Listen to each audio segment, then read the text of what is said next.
Hello बच्चों, let's see the following question. Question है which of the following is or correct for absorption from the stomach. Statement है 1. The substances normally absorbed from the stomach are some water, glucose and considerable amount of alcohol. 2. The substances are absorbed through the walls of the stomach. 3. Drugs are not absorbed in human alimentary canal. 4. Some amount of vitamins are absorbed.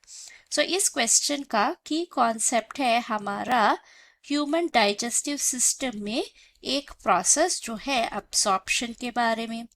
So absorption जो है वो 3 जगह पे होता है। एक है stomach में, कुछ अमाउंट होता है। मेजॉरिटी अब्सॉर्प्शन जो है वो हमारा स्मॉल इंटेस्टाइन में होता है, स्मॉल इंटेस्टाइन।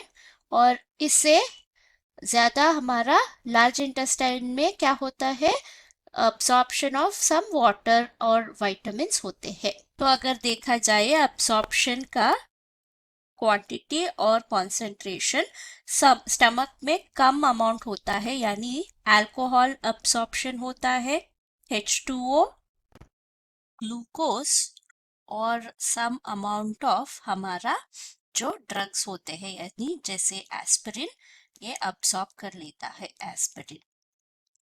और मेजॉरिटी अब्सॉर्प्शन जो होता है न्यूट्रिएंट्स का वो इंटेस्टाइन यानी स्मॉल इंटेस्टाइन में होता है, जहाँ पे हमारा मोनोमेरिक यूनिट्स यानी अमीनो एसिड्स अब्सॉर्ब होता है, मोनोसैकेराइड्स यानी ग्लूकोज, गैलेक्टोज जैसे सब्सटेंसेस और फैटी एसिड अब्सॉर्प्शन भी यहाँ पे होता है।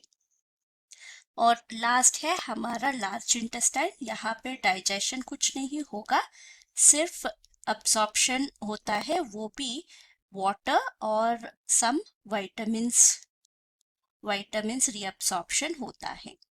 तो अगर हम ऑप्शंस देखा जाए, यहाँ पे स्टमक पे बारे में है। पहला स्टेटमेंट है substance normally absorb from stomach are some water, glucose and alcohol, ये तो ट्रू स्टेटमेंट है।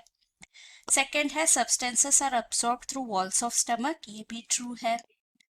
3. Drugs are not absorbed in human alimentary canal, ये रॉन्ग है। 4. Some amount of vitamins are absorbed, ये भी रॉन्ग है क्योंकि ये लार्ज इंटेस्टाइन में होता है, स्टमक में नहीं। तो हमारा ट्रू स्टेटमेंट हुआ option C 1 and 2। Hope you have understood the concept. Thank you and all the best.